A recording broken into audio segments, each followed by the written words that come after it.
Hey everyone, and welcome. It is March 19th. We are glad you are joining us. Hey Matt, how are you? Hey, how's it going? It is pretty good. It's Friday. I'm ready for the weekend. It was a busy week this week. We were doing taxes this week, so everybody is doing taxes. But in California, we got the federal tax, we got the state tax, and then since I do independent contracting work, makes it even more complicated. So I'm glad that's done, and I'm ready for the weekend. How about you? Same. Our taxes were done. Well, we had our taxes done as soon as we could possibly do them. They were done in about 24 hours. We've been doing them so long together that it's like down to an art. Nothing to complicate that. Well, We want, there's a few things we hang up on, but we know what they're going to yeah, be. They're the same every year, so yeah, that's good. Um, we of course want to welcome everybody who is here joining us.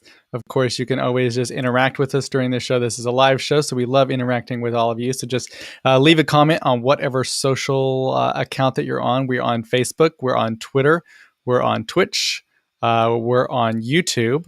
YouTube is yeah, we right. love YouTube. We put all of our videos, all of our podcast episodes have video versions.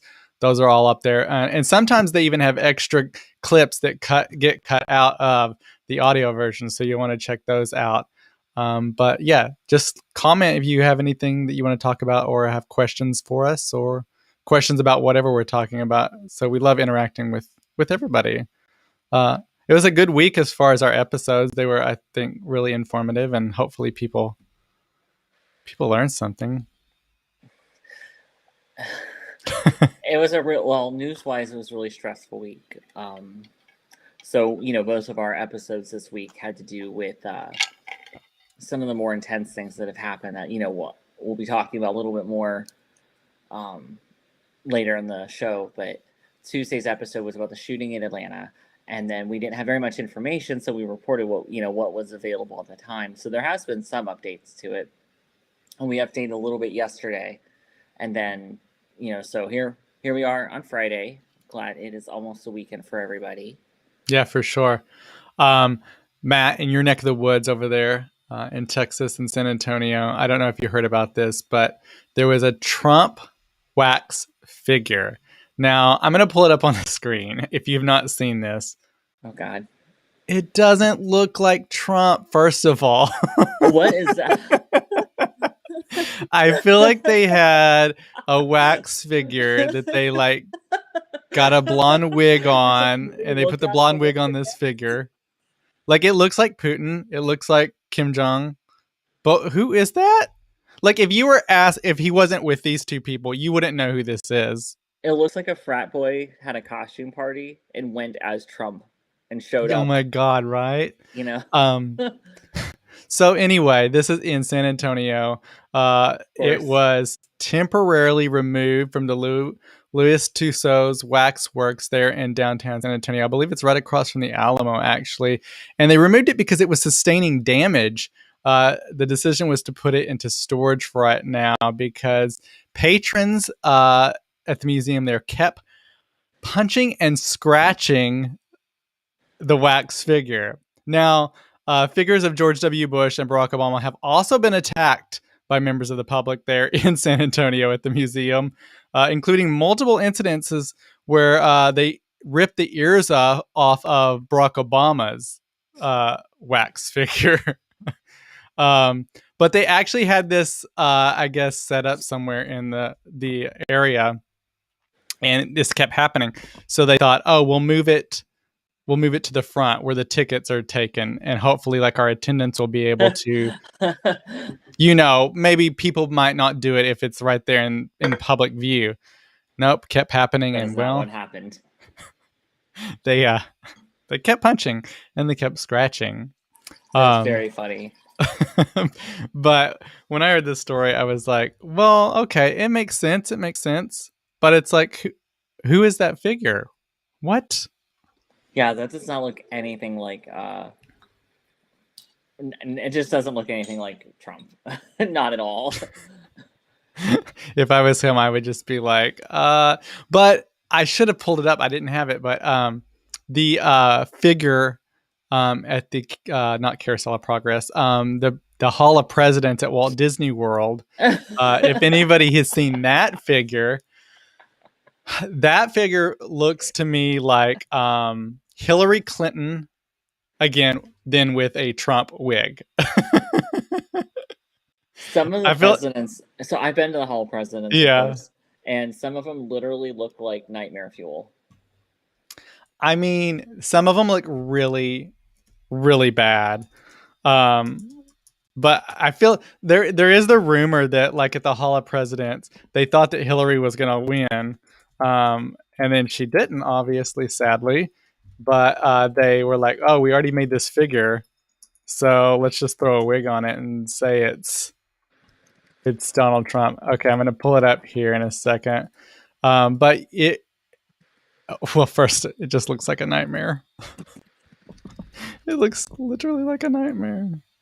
I showed Matt this once a while back because it was just like so like really bad. It was like pull it up here. I don't know if you noticed, Matt. I have now like a cute little cat photo in the back. I just see a tail just doing this. Oh, here it is. Oh, and then I also have Salem, but I have my little. God, always right here, cat light. Okay, I see the cat light, but I think I keep seeing Salem's tail go by. Yeah, Salem's in here with me. We're letting Ella have some free reign. So this is the Donald Trump at Hall of Presidents. It's a little bit better than this one, but you know, what are you gonna do? Oh my God. So yesterday on our podcast, the Hall of Presidents one looks like the lost Golden Girl. Right. I feel like we have Andrew Jackson maybe behind him. Not sure, but yeah. Hopefully, we'll put all the. I mean, that's going to stay on the stage. Maybe they'll put it to the back of the stage and then keep that wax figure in the closet there. We did talk about, Matt, yesterday, vaccine hesitancy. Yes. On our podcast episodes. So if you haven't heard that, of course, it's available wherever you get your podcast. But there was a milestone today or it's going to be happening tomorrow. We're going to get the 100 millionth dose. And today, Biden had a presser talking about this monumental achievement that has happened. There was a lot that had to be done. We needed more vaccines, more vaccinators, more places for people to get vaccinated. And we needed a whole of government approach. So I directed Jeff Zients, the coordinator of our COVID-19 response, to put us on a war footing, and I meant that in a literal sense, to get us on track to truly beat this virus. And I'm proud to announce that tomorrow, 58 days into our administration, we will have met my goal of administering 100 million shots to our fellow Americans.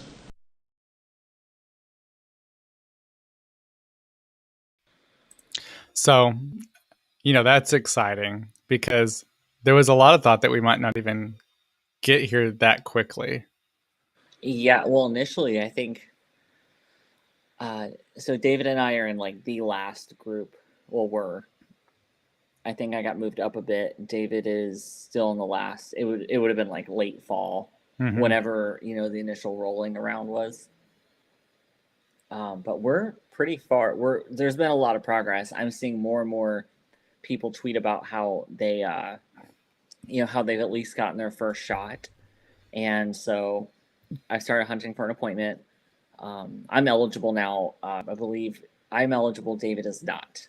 So we're at least just kind of doing what we can. But so it's just searching and hunting and searching and hunting. And yeah, exactly. It's a hunt for it. Come on, Johnson & Johnson shot. Yeah. Yeah, I remember when Biden came into office and they gave that initial thing saying they wanted 100 million doses within 100 days of office. And people in the press and just other people around were like, oh my God, you're not going to make that goal. And here we are. we've made it, and I think it's like day like 60 something or so. So that's a great feat. Overall, like if we look back 8 weeks ago, only 8% of seniors had received the vaccination. And as of today, 65%. So it went from 8 to 65% now of ages 65 and older have received at least one shot. And 36% of those are actually fully vaccinated, which is great because those were at our most at high risk group. So, right. And we also, and we're looking at these numbers, but at the same time, we have to remember there's a definitive segment of the population that refuse to be vaccinated, not because they can't be, not because they're not eligible, but because they refuse to, they don't trust it, they don't, whatever reason that isn't hesitant. We did talk about hesitancy the other night, but I'm specifically referring to science denying people. That's actually who I'm referring to. I just want to make sure I'm clear about that. It's, I don't, we talked about that on one of our late night shows, talking about people who are just like vaccine deniers, not just in this and for this COVID situation, but overall, saying they don't need a vaccine. But it's like, well, a lot of these diseases, smallpox, polio, etc., are not around because, especially in America, smallpox was eradicated, polio still around in some areas, pretty much not in the United States, but they aren't around because of the vaccines. So you got to keep doing that. There was the measles outbreak in California about 2 years ago because people weren't vaccinating their kids. Right. And there was a lot of pushback about that, saying that like, oh, well, the one kid that got it had been vaccinated. Yes, but when you have herd immunity, the chances of it becoming widespread are a lot more minimal. So that people who can't be vaccinated or, their immunity wears off. Some people's immunity wears off sooner than others. Like David was still immune to everything. All mine was gone to all my vaccines from school, my school days and everything. And I'm only 4 years older than David. We would have been in high school around the same time. I was because I had to get vaccines for the hepatitis.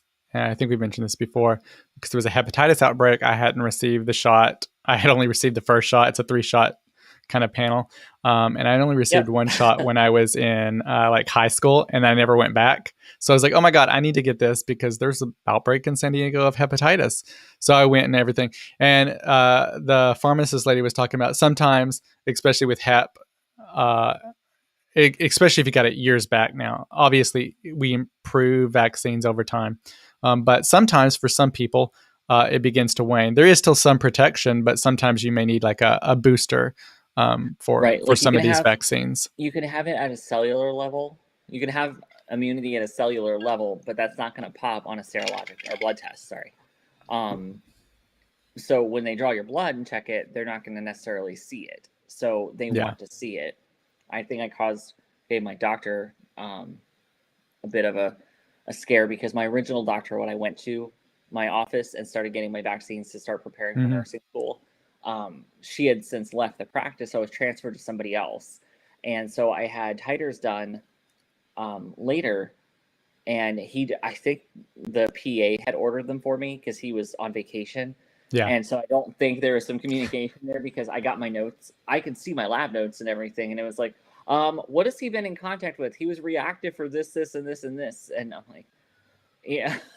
I'm like, it's for nursing school. I was just vaccinated. It's supposed to be like, I'm supposed to be reactive. Justin had something similar happen to that. I think they called him and said that he was positive for like hepatitis or something.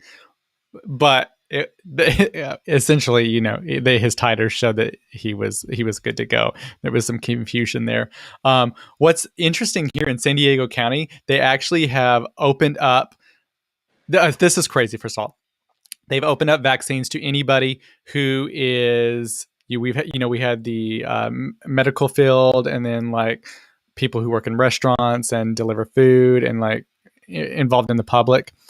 And now they've opened it up, and the elderly, but now they've opened it up to people who have a BMI of 25 or more. That's most people. Like I'm like 23.9. Hey, me too. And I'm like, oh my God, basically anyone can get it now. But so we're just, I Which, think remember, San Diego. kids can't be vaccinated. So some of them are for 16-year-olds and older, and one of them is 18 and older. Yeah. So you have a whole segment, like a whole part of our population that we're not even counting. So it's easier to just vaccinate adults because we're not usually screaming at the tech while they're trying to vaccinate us. Usually. I don't scream, but I'm like, oh, it's a needle. Yeah, we're searching out now. We're trying to find one. It's very difficult because everybody now is wanting it. Well, since they opened it up now, basically everybody's trying to like fight for those few that we're getting. Do you have to be a California resident to... I don't know, actually.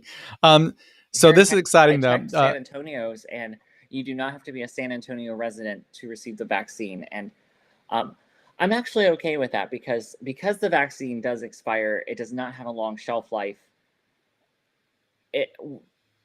Everybody rolling through trying to get it as they can, go for it. Because it says everybody get it if you can get it. Yeah, because I mean it's going to expire, and yeah, every single person that's vaccinated is one more that isn't going to need vaccinated later. Mm-hmm. And if that person is so active that they were that adamant about going to get it, then they were probably one of the people out there probably at risk of spreading shit or getting sick and taking up a spot in an ICU. Yeah.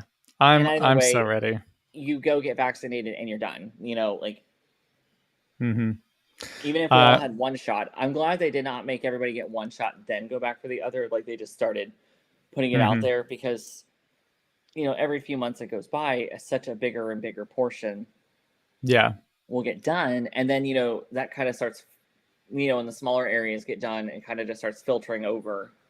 Just right now, it's got to basically, I feel like at some point it's going to be kind of like almost like a made to order until they figure out how to preserve it. Mm-hmm.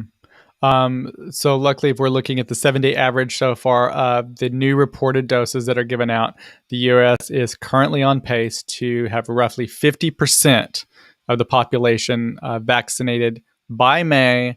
And then ultimately, we hopefully will get that 70%, still looking like it, before the 4th of July.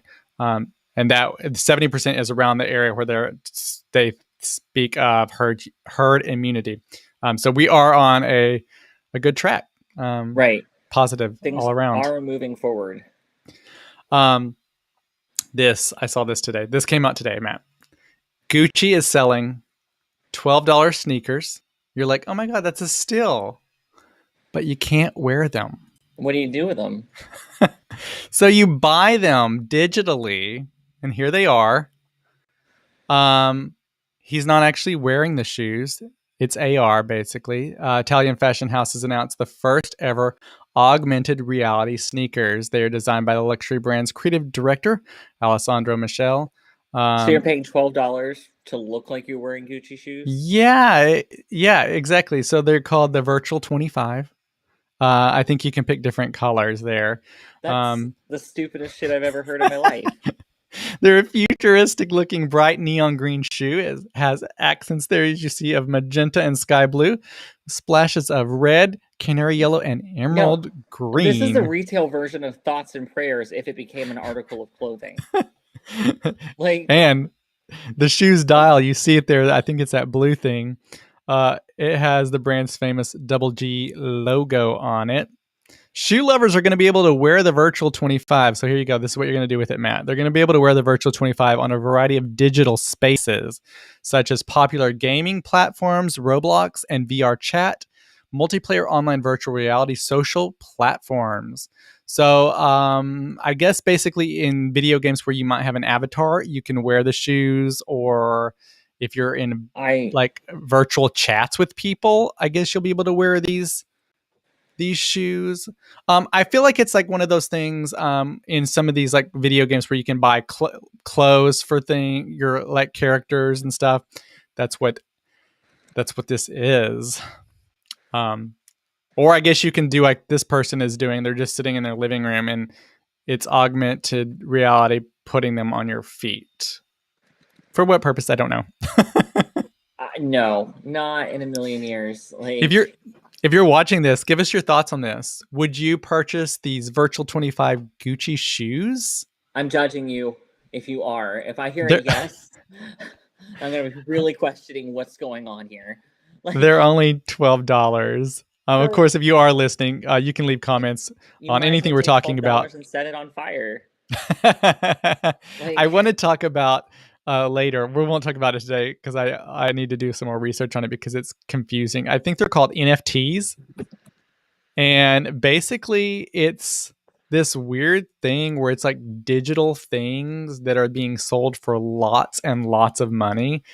One of these things was Jack, who is head of Twitter, who started Twitter. His first ever tweet was sold. So he sold the tweet to somebody for like thousands or millions of dollars or something like that. But like what? There's nothing tangible. It's a tweet that anybody can see, but you paid thousands or millions of dollars for that to own it. So there's a lot of these weird things going on like that right now with that are digital art pieces like that people are purchasing for tons and tons of money. For what purpose, I don't know, because it doesn't make any sense, but it's happening.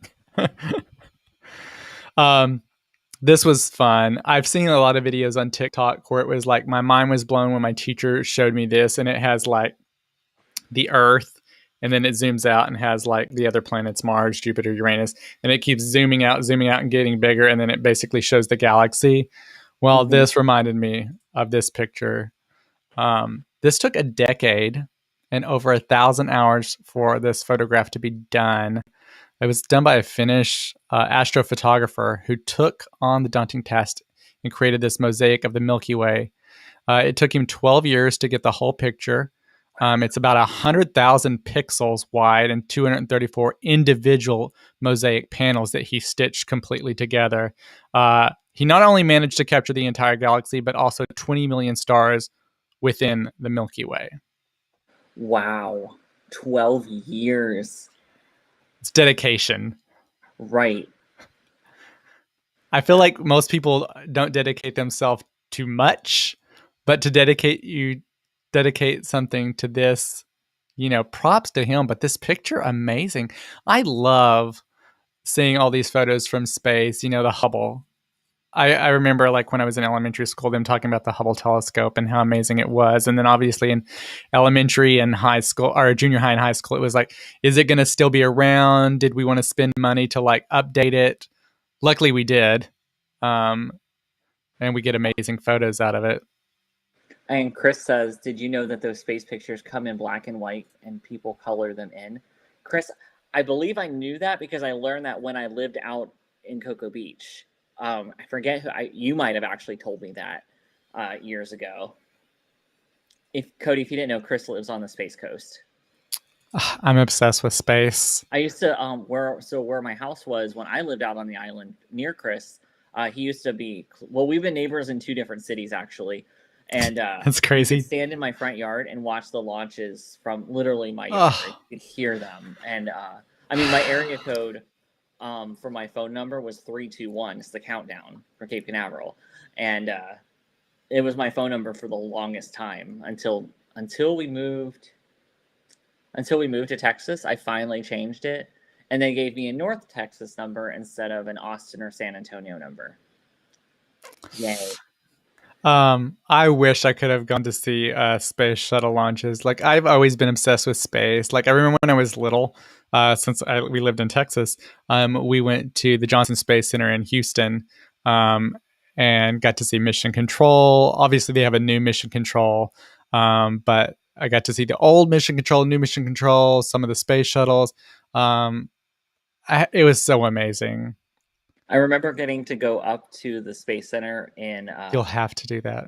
I think it was 7th grade. I went to school. I went to middle school and high school. Well, from 5th to 12th grade in Fort Myers, which is about 4 hours south of Orlando. And I remember we took a field trip up to Kennedy Space Center and in middle school, and we got to they showed us around everything, and I was like, oh my gosh. My little 12-year-old self was just mind blown. Yeah, Chris works in the area. I'm trying to like not put Chris's business out there, but like Chris knows a lot about this. So he grew up out there. He is a Florida native, and knows the area very well. Grew up on the island. I feel like it would have been fun to have been around like in the 60s during the Apollo time, because it was like some of our first times ever going into space and then landing on the moon, and just you see some of those images and it's just like it looks so fun. My grandfather lived in Cape Canaveral at that time because he used to tell me about it, because my family ties to Florida go like ridiculously far back, but he lived in Cape Canaveral at the time. His band played in the area, he worked in the area, and he would tell me about what it was like going to these places, and sometimes the astronauts would be there at the bars at night, and it was really interesting. I was always so fascinated to hear about it. It's that show I watch. I mentioned before on Apple Plus. So if you haven't checked that out and you like space stuff, watch it. For all mankind, and it's basically a reimagined version of what happened. So like if women were really involved in the space race, or Russia and America both landed on the moon, and all this kind of stuff. But so you see some of those fun nods to different things, and some parts are true as far as pulling actual astronauts and characters and kind of giving them their own story within this made up world. But yeah, it shows like astronauts hanging out at the bars, and I just imagine it just being like a fun time and just like so exciting, because this is something you love and you're like, we're going to the moon, or like that kind of thing. We landed on the moon, like something that people never thought would be possible, yet you're involved with that, and then it happens. I'm obsessed with space. Would you ever go to space, Matt? Or like, would you I guess go to space? I'm more likely to do that than go skydiving. Yes, I agree completely. I don't know why. I don't think that makes sense personally, but yes, I would do it if if there was some kind of opportunity that I was able to go through a training program to go. I would at least give it a shot, because one, I want to come back and be like, yes, the world is round. I can see that, Matt. That would be the first thing you would say when you landed. They'd be like, "How was it?" Round. Very round. I looked around the world. Well, it's really interesting when you talk about that in space, because a lot of times, when you hear about the launches or some kind of event that you can look up and see in the sky, I think it was Halley's Comet or something. I think it was viewable in the mid-90s. I lived in Florida in Fort Myers, but I was able to see it from my driveway. So I was only 10, but I remember standing out there with my mom, like looking up into the night sky, like seeing it go by. But, when you're looking at these events or wherever you're standing, trying to see them on the horizon. Now, Cody, what is a horizon? Like, is this a trick question? No. This is for anybody listening that, wants to just piss off. Well, the horizon would be like, where the sun sets. I would say the horizon, looking out. So, right. You see a horizon from no matter where you are on Earth, right? Whether you're in Russia, China, Germany, here. Yeah. Right? So you see, to you, your horizon line is where the sun sets. Now, what do you think a horizon is? So if you know where the sun sets, and it sets for all of us, everybody, like no matter where you live, the sun rises and sets. What is that? What is the horizon? What creates that horizon? Well, the curvature. Oh, yes. Ooh, Earth and curvature. I love these sexy terms we're talking about today. Yeah, I would totally go to space. I'm so sorry. I'm being really petty. I think flat Earth people are completely stupid, and if it was flat, then I'd like to know why nobody's trying to sail to the end of it and figure it out. You're going to tell me in the age of influencers and Matt is not a flat earther, if anybody wants to know. And I don't have patience for the whole. I just don't have a lot of patience for something. But if you do think it is, by all means, I don't want to hear your arguments here. Go to the end and find it, and back to us. Let me know how it goes. I would totally go to space. I'm with you. I'd rather go to space than skydive, but I've always wanted to go to space. Because I felt like the odds were safe. I know we had 2 space shuttle accidents, but the odds, I don't know. I feel like they're pretty okay, and the payoff is amazing. The payoff, I feel like nothing can beat that. Once you do that, that's what can be better than that? Like I don't know. And then if you could go to the moon, oh my god, I would just go crazy. Another thing I like, Matt, though, is orca whales. I love killer whales. That, well, so many things. When you direct, I love it because everybody thinks I'm really chaotic, and I'm really not. And then people don't know what goes on behind your glasses. That they have no idea how you go 90 degrees in another direction, and I'm like, it wasn't me. Cody's just as bad. Well, along with loving space, I love animals and I love killer whales. Like I actually got to, I guess, pet a killer whale, and it was like so fun. But recently, this is crazy. Imagine you talking to like Free Willy the way you talk to Ella in Salem on camera. Oh my god, all about it. I just picture it. Well, I lived in Orlando when there was a couple of accidents at SeaWorld, and yeah. I mean, don't get me wrong, I like animals too, so I'm a big fan. I just wasn't expecting you to be like, I like killer whales. I'm like, oh. Okay, oh my god, I love all animals, but killer whales especially. And so there was some orcas actually spotted in the Gulf of Mexico. Not usually where they belong, but here's some video that some boaters caught of some orcas in the Gulf of Mexico. Oh, look at that! Dude, this is cooler than a whale shark. What a trip. It's the coolest thing I've ever. So cool. And so basically there was 100 whales. Oh. Which is a lot. They initially saw about 100, and then about 30 to 50 of them broke off and started following this boat. And it was just like I guess a sightseeing boat that was out, I guess, looking at dolphins and whatnot.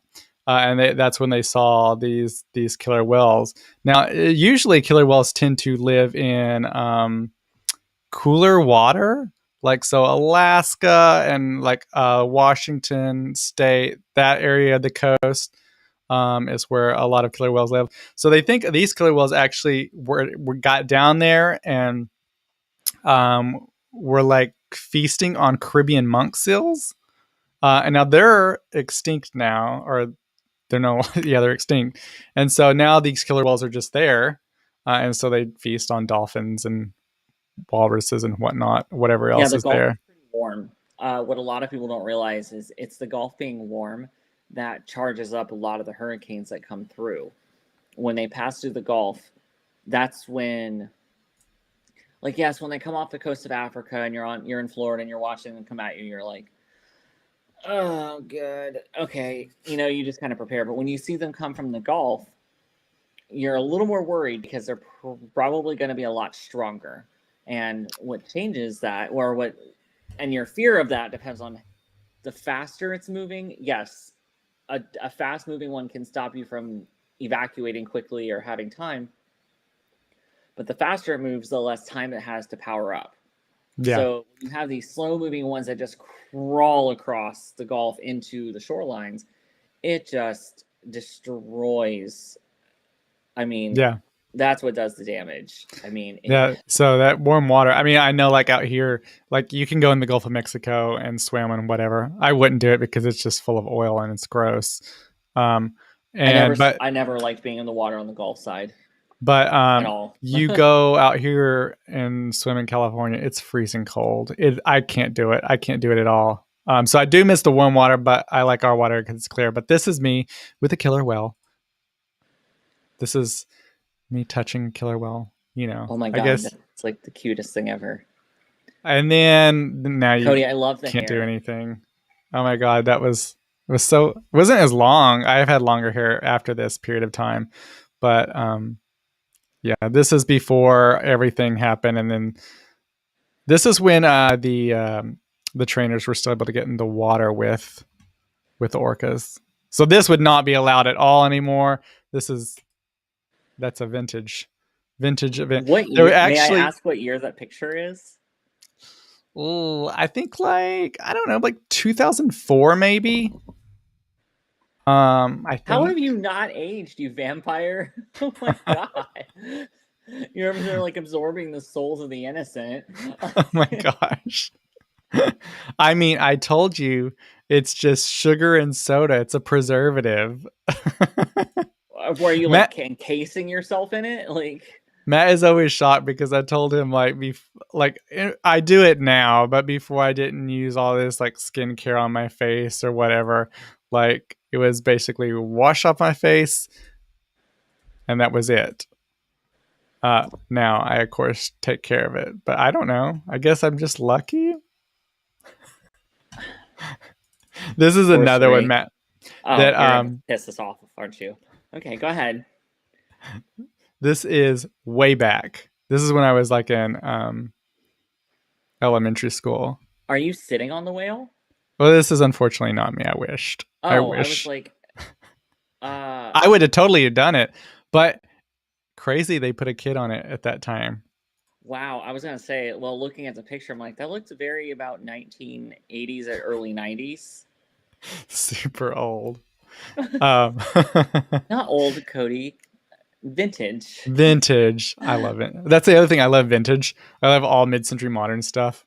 Something that is, I guess, at this point in time, considered for some people vintage, or young people might not even know what it is. Mrs. Doubtfire. Was that a movie that you like? Oh, speaking of vintage, and talking about Mrs. Doubtfire and the clothes that would have been popular at this time, we were at Target yesterday, and yes, we were in line at Starbucks. That's exactly what I was doing, and like the mom jeans and all of that stuff have made a reappearance, and I've had a really good laugh about it because all those things were popular and then not popular one or two times that I remember through middle and high school. So of course the same basic 5 or 10 styles that we all have cycle back through before you realize, I don't care, I'm going to wear what I want today, and because I'm paying for it. But you know what I like that's coming back? What? Crop tops. Oh, that's really cute. I love crop tops. You know what's coming back that I don't like? Bowl cuts. No. I'm like, y'all, it has. I never had one, but. Really?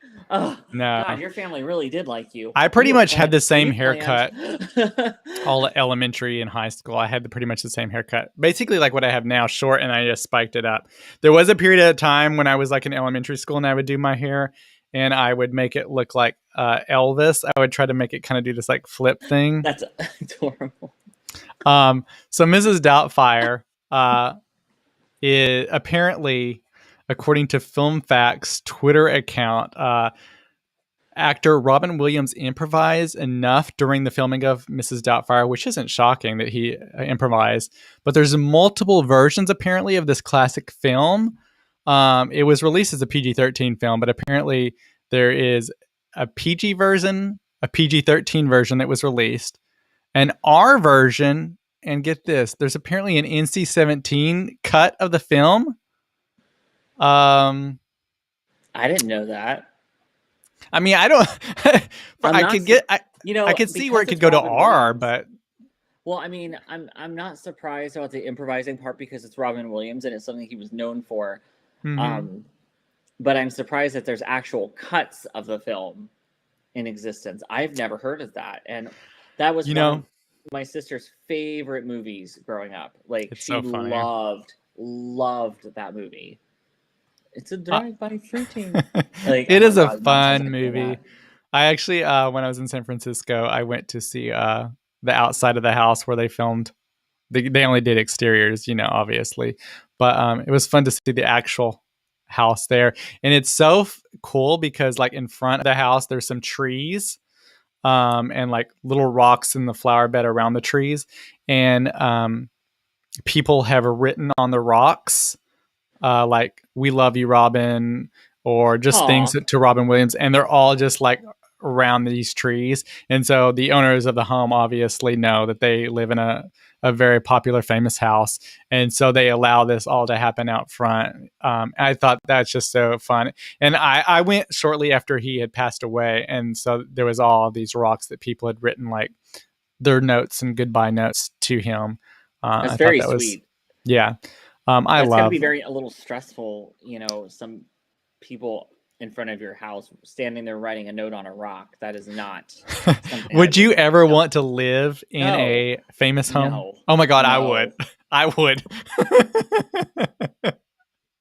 I'm not surprised. I am more like, everybody just stay away from me. I like visiting these homes. Like I visited the Bird schoolhouse, Bird's the film, the Alfred Hitchcock film. I just did that in October. I've done the Mrs. Doubtfire house and the Full House house. Oh, you saw it? Yeah, which always confuses people because it's not with the painted ladies' homes that you see, with the San Francisco kind of skyline-ish in the background. That's totally far away from each other, where the actual exterior. And hi, Dominique. idea. Thanks for joining us. We haven't seen you in a while. Hi, thank you for joining it's actually us. nice to see both you and Chris. I know you guys have been working a lot and busy, so thank you so much for joining us. It says there's 4 people here right now. Yeah. Of course, if you're that some people are still not getting notifications on some of the apps, and I don't know why. And that's from YouTube. don't. Yeah. It makes no sense to either of us because we're not given any special instructions. We are not responsible for the notifications send out. Supposedly when we go live, YouTube, Netflix, maybe one day, YouTube sends out notifications. That's all them. So that's why we do recommend you set the notifications for all the social media. So if you happen to have Facebook, Twitter, YouTube, and Twitch, I guess, but all of those main 3, the Facebook, Twitter, and YouTube, you can always set that notification, and all of those should notify you. So hopefully one of them would.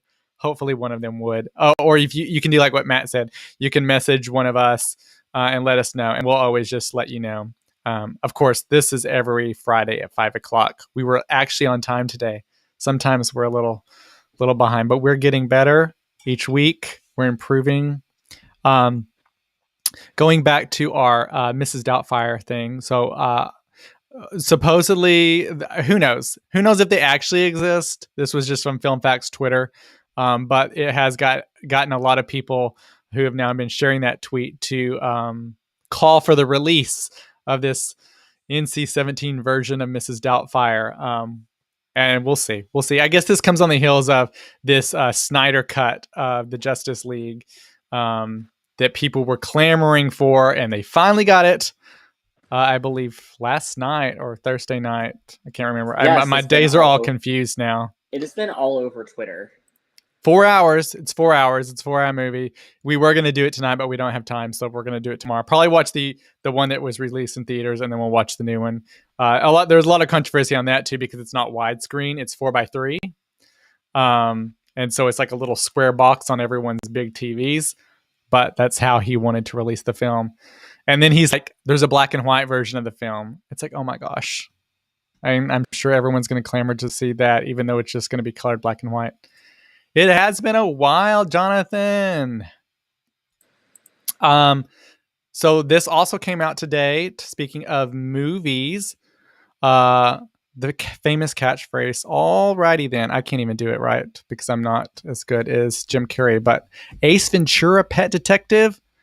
Do you want a third film? Well, you're going to get the third film because Amazon is going to be releasing Ace Ventura: Pet Detective 3. The writing team is the team that brought us Sonic the Hedgehog, which apparently was pretty good and also featured Jim Carrey.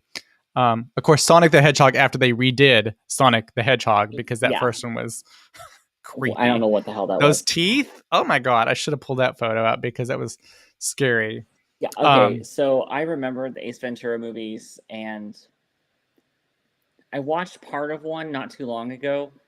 They do not age well. Let's just say that. I don't think I've seen the second one.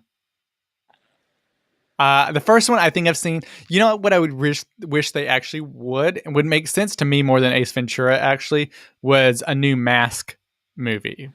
Oh no, please, no. I'm calling for it here right now. We need a new Mask movie. Have you watched it recently? I know, like I don't know when the last. I probably watched them once. Right, it's so Jim Carrey. I don't know. They're all. Isn't that his comedy? Yeah, well, yes, but let's remember a lot of the humor of these things is there. Okay, there's a lot of transphobia in the second Ace Ventura movie, and then the Mask, and a lot of these movies. Maybe rewatch them, and instead of a reboot, maybe we just go for updated movies of maybe a different concept featuring Jim Carrey, rather than remaking. Matt, Hollywood. I don't want to say this because I love Hollywood, but Hollywood can't come up with new things. They do come up with new things, but they like revisiting these old things. But maybe they can write them better. Maybe they can write them better these days. It is a weird thing to look back at some old movies and see certain things, or like certain actors now that you know certain things about. We want to thank everybody who's here, who's joining us. We, of course, always start at 5:00 on Fridays. There's several people here now, so just say hey in the comments if you have any questions. So much for joining us. We've been talking quite a bit about, earlier we were talking about the vaccine goal was met of 100 million doses.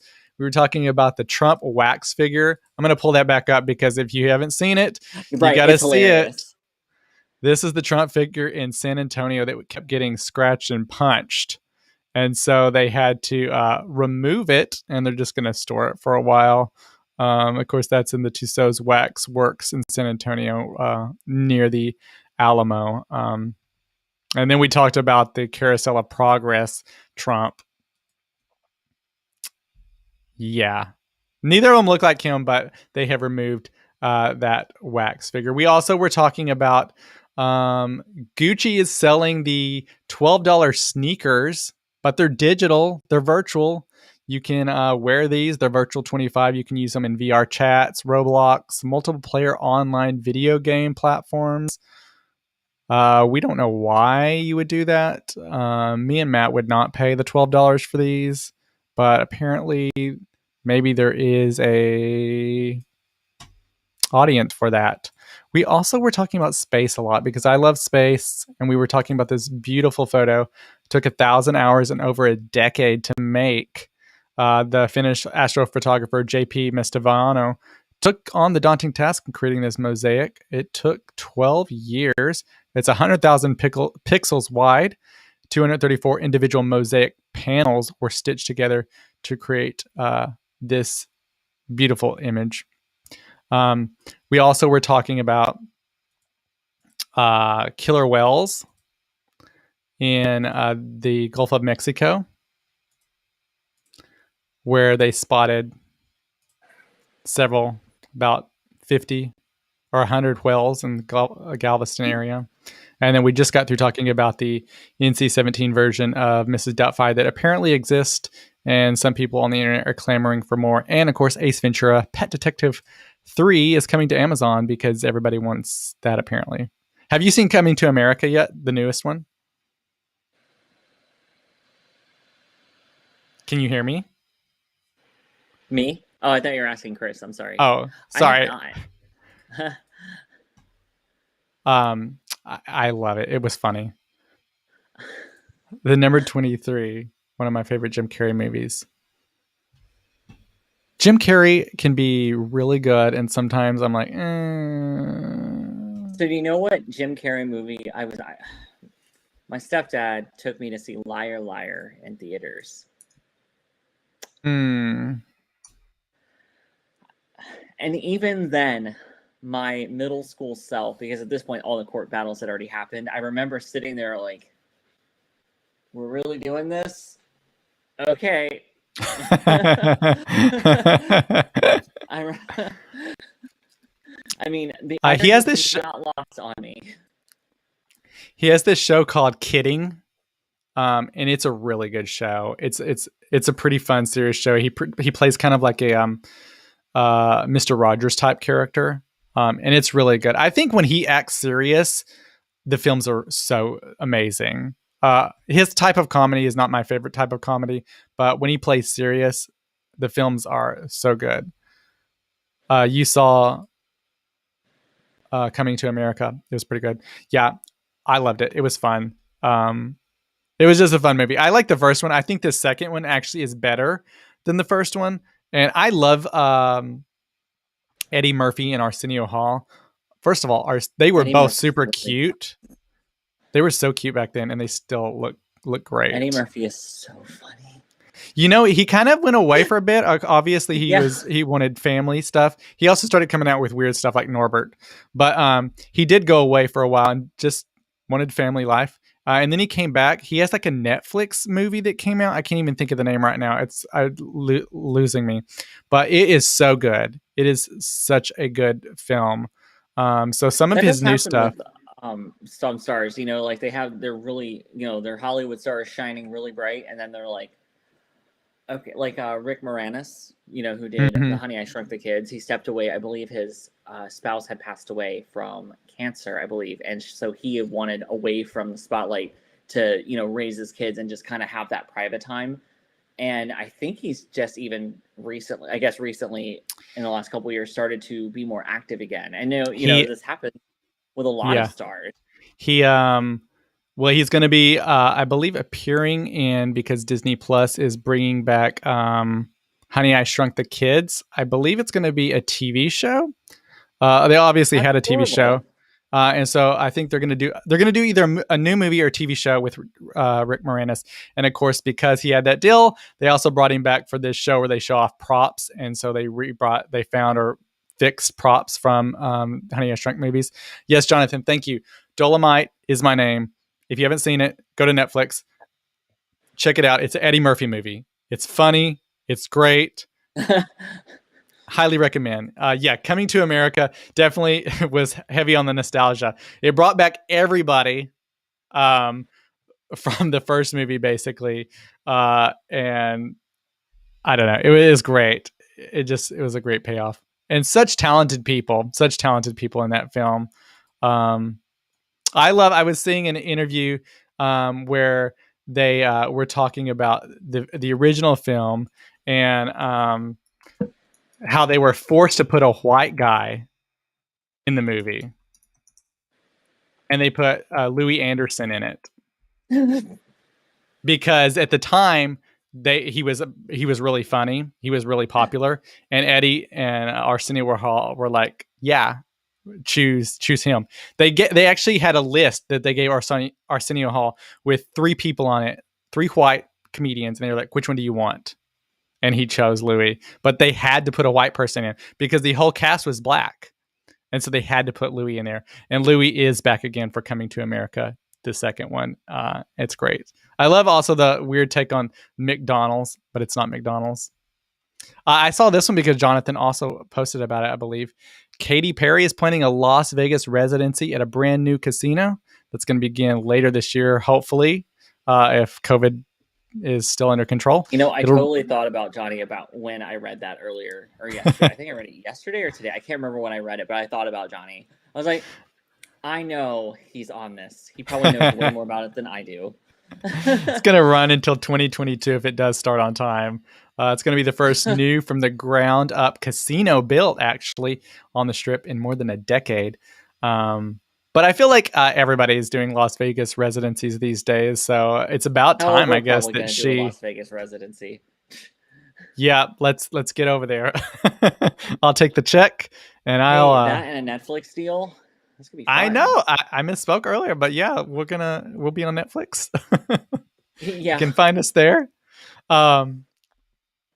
Another show that as we are getting close to the end here, we're going to kind of do a little thing sometimes where we're like, what has us talking? And so something that has me talking that I think everybody should check out is a show on Amazon Prime. It's called Upload. And it is a fun show. I'm like on episode 4 now, I think. And it basically is the year 2033. humans are able to upload themselves into a virtual afterlife of their choosing. Now, when computer programmer Nathan dies prematurely, he's uploaded to a very expensive Lakeview, but soon finds himself under the thumb of his very possessive, still living girlfriend, Ingrid. She's the one who controls all the money, and she can just delete his afterlife memories if she wants. But Nathan adjusts to the pros and cons of this digital heaven, and he bonds with Nora, who is his angel or his living customer service rep. But she's struggling because the pressures of the job, her dying father, who does not want to be uploaded into this afterlife, because you can still now talk to people in your afterlife, basically like FaceTiming them because it's your memories in this world. But his angel, his afterlife care customer rep, thinks he was actually murdered. And so I don't know what's going to happen, but it's such a fun show. What's it called? It's called Upload. And like, basically they gave him a choice. He had a car accident. And they were like, we can do surgery, but you might die. You're probably going to die. Or you can upload your memories into this service. And basically your mind lives in this digital world. And so you're still kind of alive, but you're not in a body and everything. I saw the trailer for it and thought, oh, this looks interesting. But actually started watching it. And yeah, it would be my choice if you want to check out something. If you're looking for a new TV show, want to give something a chance. It really has caught my attention. Matt, you watched it? Oh my God, Chris, watch it. Yeah, I'm so excited. This sounds like something I would want to. So that's so fascinating because David and I have had this conversation, and we had this conversation after watching an episode of Futurama when I think it's Professor Farnsworth's parents. They're in a nursing home. But nursing homes in the future they're still alive, basically on a sedative feed, and their brains are in a virtual, I guess you'd say heaven or nursing home where they're not in pain or anything, but because they're not very wealthy, it's basically like not that great for them. And it ends with him reprogramming it for them so that they're young and healthy and it's nice. So it sparked this conversation between David and I years ago. It's like, well, what if, whatever we think happens next, like what do our brains do? And it was just a really fascinating conversation was all. Yeah, it's an interesting thought of like, would you upload your brain, your memories or whatnot to keep living in this afterlife? It's also, it's interesting. It has some humor to it because it's like he's wanting to buy like a coffee or something. And you have to swipe and to like pay like you do on your iPhone, but he's not the one paying for it because it's his girlfriend's account, so she has to approve everything. But it's like, what if she decides to not pay anymore? You just go away. But the whole concept is interesting. Would you put yourself in a digital world after you die? I'd do it. Yeah, it would be fun. It would be interesting. It'd be interesting. I say this from the perspective of, I think it would be nice to have an existence where I'm not like constantly aware of like my own certain limitations I have. It'd be very nice to not be conscious of them every day. That they're not really a thing. Yeah. Per se. Black Mirror is an interesting show that's on Netflix. Lots of tech stuff. I love Black Mirror. I've only seen a handful of episodes. I do love it. I just haven't watched them all. I did like the Black Mirror Choose Your Own Adventure episode where basically you get to make decisions on what the character does and the story changes depending on what you choose. Have you done that, Matt?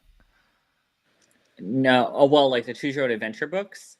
But it's a TV show, a Black Mirror, and you choose and the story changes depending on what you choose. But, no, I have not done that. I heard about it. I have not done it.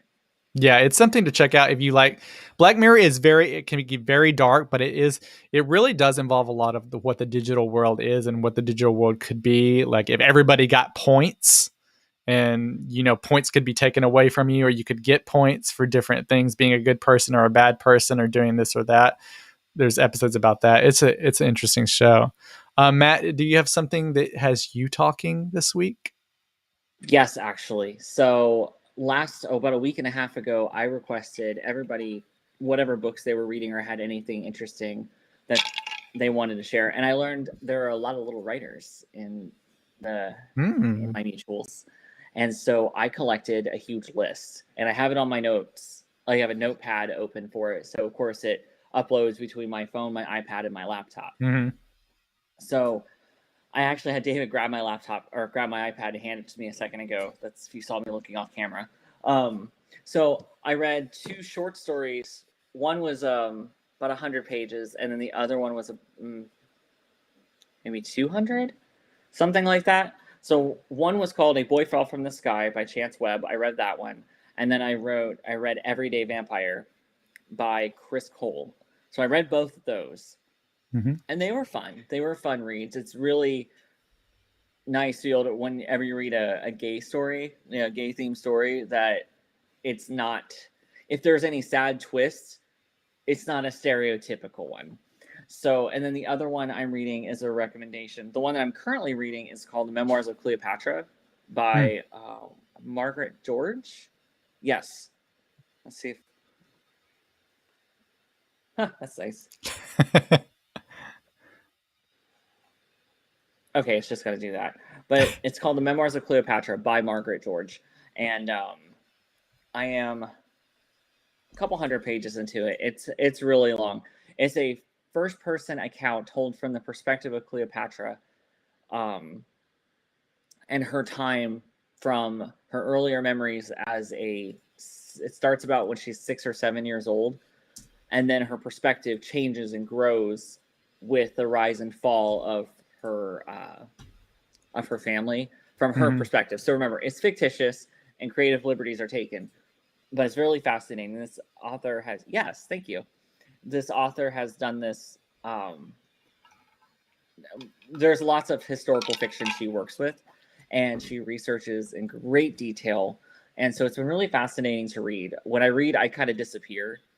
So if you text me while I'm reading, and even if I read your message, I may not respond correctly because I'm not really present. So that's what I've been up to. And then waiting to see if I'm accepted to nursing school. Fingers crossed. Likely anytime between now and April 15th. Oh my God. Could be. So both David not much and time. Both of us are just sitting here waiting. The waiting game. Yeah. It's not a good game. So fun. So fun. If something so has you... I've been talking about all week. I'm not the biggest reader, but I'm gonna try to start. Gabe gave me a book. My friend who's staying with us gave me a book to read like last year, like in October. I've yet to read it. It's still sitting on my nightstand. He asks me all the time. If something has you talking, let us know. Just message us. Or put it in the comments here and we'll mention it real quick as we're getting ready to wrap up. We are getting ready to wrap up. It's been an hour. Of course, we do this every Friday at 5:00 Pacific time. But if you have something, put it in there and we'll throw it up on the screen so other people can check it out.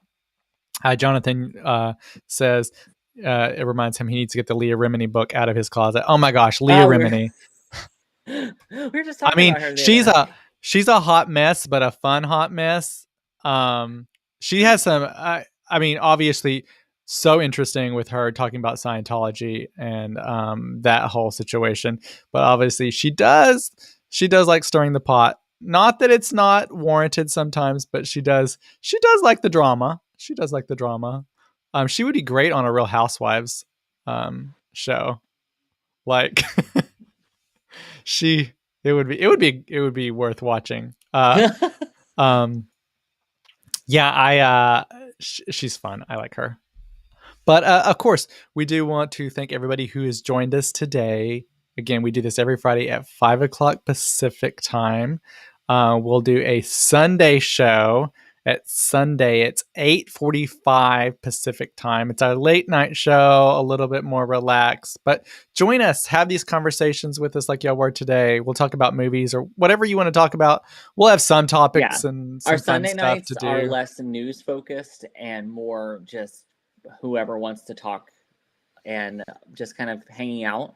I know a lot of us are still, stuck at home and aren't really feeling super social or not able to be social. So come be social with us. So like Cody said, it's 8:45 Pacific time or 10:45 Central, 11:45 Eastern.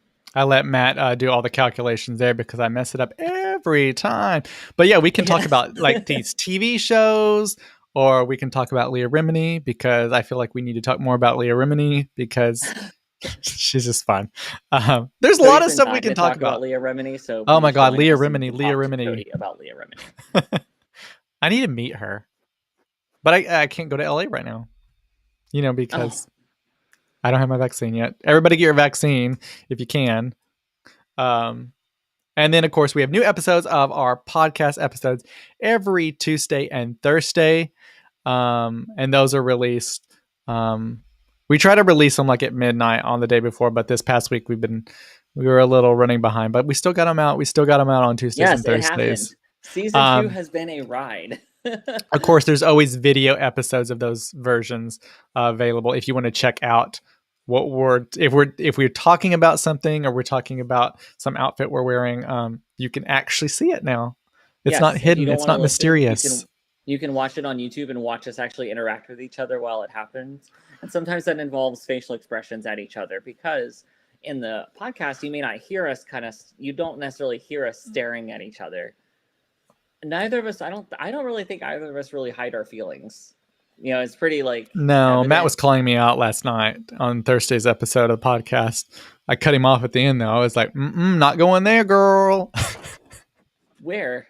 No, you were just saying that I told you that you tell the truth all the time, and you were like, yeah, it's unfortunate. It's really not one of my better qualities. You were like, you didn't believe that that was true, but you do. I will tell you. He was was basically calling out that I don't take my medicine. Well, it's not medicine I have to take. I don't want to confuse people. I just want to point out I was only using that as an example. That I don't care what you do. I'm just pointing out a fact, and I'm not judging you either way.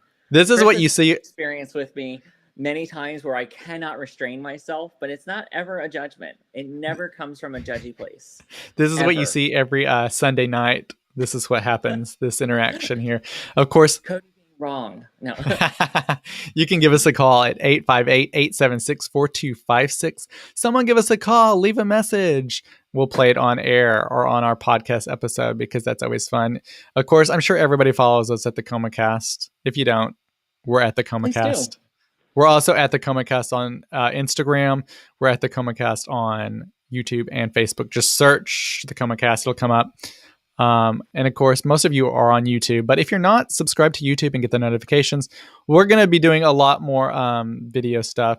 And sometimes stuff gets cut out of the podcast episode, but there will be those segments left on YouTube. So sometimes we talked for 2 hours Tuesday night or Thursday night or Tuesday night, and we don't want a 2-hour podcast episode, so we had to cut out like 30 minutes of the show. Right. Well, a lot of times we don't get to talk about anything else, so we kind of fit in like our normal conversation. What we would just catch up with each other and be our normal Matt and Cody being normal friends, not working, but it kind of will lead into working and lead back out of it. So what ends up happening is our entire conversation gets recorded, and Cody's like, okay, this is for work. This was just us talking. This is for work. This is us talking. It's so fun. You can follow Matt at I'm Poetic AF if you don't already, but I'm sure everybody does. You can follow me at Cody Rodriguez on Instagram and Twitter. And you can follow me on TikTok and YouTube at John Cody Rodriguez. Matt does have a TikTok, but he hasn't posted anything yet. No, I haven't. As soon as he does, I don't even know his username. on TikTok. I haven't told anybody. Oh, it's a surprise. It's a surprise. We'll see. Right now, I'm not filming anything. You notice I'm kind of talking weird, and I'm sure I can hear it in my own audio. I bit my tongue the other day, like right at the edge of my tongue, and it's still swollen and sore. So that's why I'm like not really comfortable. So it sounds like I'm lisping. I am, and it's because I bit my tongue, and it's got to take a few more days to heal. I don't know if you all do this, but sometimes I bite my tongue out of nerves, or I'll do it in my sleep. So very likely it's something I've done since I was a child. Every now and then, I'm really good about it for the most part. Yeah. But every now and then, I'm assuming I probably just bit my tongue in my sleep, and that's no here fun. we are. That's yeah. Fun. We also, Matt, we haven't done it yet. We're still working on some things. We've told you all about Matt's show that's going to be coming soon.